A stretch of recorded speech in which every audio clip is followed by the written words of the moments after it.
How to stop being so lazy, 10 simple habits. How to stop being lazy, how soon, not now, becomes never. When I was younger, in my early 20s, I was often lazy. Too often actually. And so, I didn't get my schoolwork done in a good way and had to cram and stress out a few days before an exam. Work out or cook healthy food because it felt too hard and I gained 30+ pounds of weight while my fitness levels went down. Take care of my personal growth and dreams, but mostly just let all that slide to someday, as those things remain daydreams. 10+ years later I still love lazing around and not doing much at all. But I've also learned how to keep that lazy time to a moderate and healthy amount instead of letting it hold me back and stuck in the same place of excuses for years like it used to.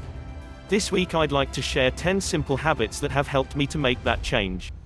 To stop being so lazy and get what really matters done by working smarter, while still having room for guilt-free lazy time to spend as I like.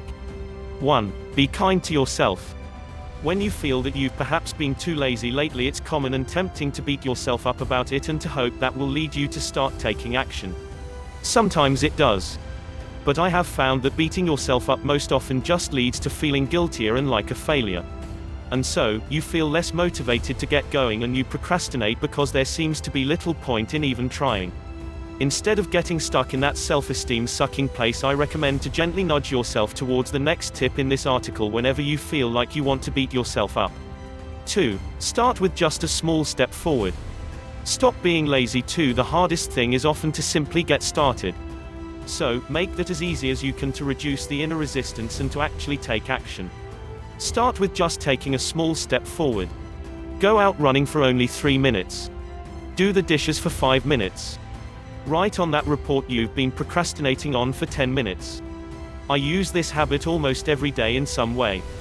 I'm, for example, creating a new course and my daily aim over the past months has usually been to write 1 page a day.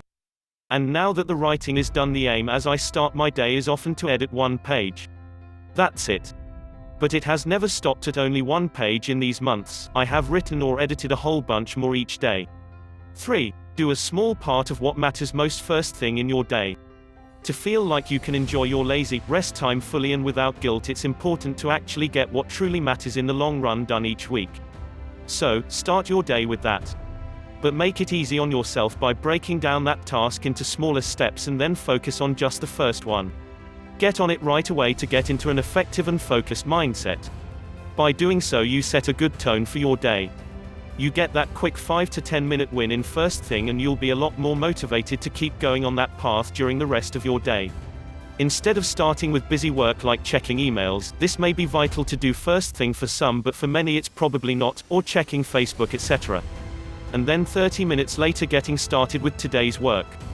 4. Cycle fully focused work with small breaks of rest, lazy time. To lighten up your daily work, inject small breaks between doing short but focused bursts of work. Say to yourself, I'll do 20 minutes of work on this task now and then I can take 5 or 10 minutes of lazy time. By breaking down your hours like this, the work seems less daunting. And you'll feel energetic and motivated longer and do work of better quality if you allow yourself these pauses of rest and time to lazy around on Facebook, with a game, or with just relaxing in the grass, or with short walk in the park. Then, after some time, you may want to work for 40 minutes before you take a 10-minute break. But go easy on yourself at first. And if you have trouble with sticking to your time limits, then use an app on your phone or a simple egg timer from your kitchen. 5. Shut down the escape routes temporarily. Stop being lazy. 3. Just sitting down at, for example, your computer and trying to do fully focused work for 5 or 20 minutes may not result in any work of importance getting done. Not if you don't remove those things that you usually use to procrastinate. So, ask yourself, where do I usually escape to instead of doing my work? For me it's, for example, often my smartphone and checking Reddit, Twitter, or random internet browsing. So, I put my phone in silent mode and I put it at the other end of our home when I work. By setting up that small physical obstacle, I avoid the phone trap maybe 95% of the time. If you have the same issue with gaming, then put your controller far away in your home while working. Escape to Facebook or other websites on your computer, then block that for a little while by using, for example, Stay Focused. Watch TV, then pull out the cords to it. Or remove one of the cords completely and put it at the other end of your home. 6. List the downsides and upsides for renewed motivation. Asking yourself better questions tend to give better answers. 2 sets of questions that I have sat down and asked myself with closed eyes and that have refueled my motivation many times are: how will my life look in 5 years if I just continue to stay on the same path as now? How will life likely become worse for me and maybe even for the people around me? This is not like beating yourself up, but rather a sober examination of where it's realistic that you're heading. And it may be uncomfortable, but try to see the negative consequences as vividly as you can in your mind to kickstart your motivation to get going for that positive change.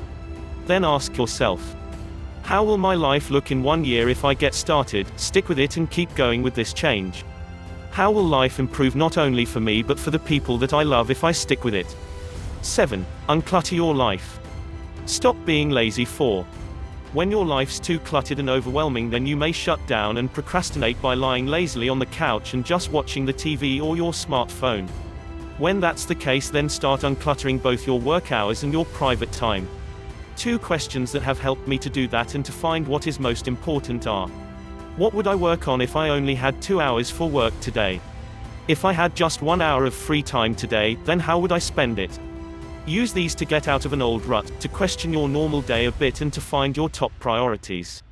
Then see what you can eliminate, minimize or perhaps delegate of the things that are not contained in your answers. 8. Be okay with stumbling from time to time. The fear of failure can hold you back in a state of doing easier things and in what you may see as being lazy. But everyone that go for what they truly want and outside of their comfort zone stumbles and fails from time to time. That's just a part of a life well lived, even if we don't hear about people's setbacks as often as their successes. See a setback as a learning experience and as a way to be more constructive and kinder to yourself. You can do that by asking yourself these 2 questions after you've stumbled. What is one thing I can learn from this situation? How would my best friend, parent support me and help me in this situation? Then talk to yourself and do things like she or he would. 9. Let the enthusiasm, energy and motivation of others in. Whatever you let into your mind and life will influence you. If the people you hang out the most with are generally a bit lazy about work or school, then it's easy to just adapt to that mood and way of thinking and go with it. But if you spend more time with motivated people in real life and via books, the internet, podcasts and audiobooks, then that will start to influence your thinking and mood too. So, think about what you let into your mind on a daily and weekly basis, and if you want, make a few changes to that. 10. Truly appreciate and enjoy your lazy time. Stop being lazy. 5 time spent on just lazying around helps me to relax and recharge, and it makes me happy. But if I do it too much, then it does become less healthy for me.